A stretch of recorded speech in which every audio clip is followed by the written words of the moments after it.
Le calcul du montant de la prestation compensatoire. Pour évaluer le montant de la prestation compensatoire, différents critères doivent être pris en compte. Par exemple, la durée du mariage, l'âge et la santé des époux, l'activité professionnelle, le patrimoine et les revenus de chacun, les évolutions prévisibles de la situation financière de chacun. C'est en fonction de ces éléments que le juge se prononce sur le versement d'une prestation compensatoire pour l'un ou l'autre des époux et fixe son montant. En pratique, l'évaluation n'est pas simple et la loi ne détermine aucune méthode de calcul. C'est pourquoi des professionnels du droit ont développé différentes méthodes pour estimer le montant de la prestation. Il en existe deux principales. L'une globalise la différence en capital et en revenu entre les époux, l'autre au contraire distingue ces deux différences.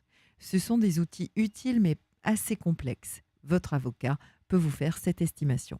Cependant, le juge n'est pas tenu d'utiliser ces différentes méthodes et il reste libre de fixer le montant de la prestation compensatoire en cas de déséquilibre ou de désaccord. Retenez bien, la loi ne prévoit pas de méthode pour calculer la prestation compensatoire.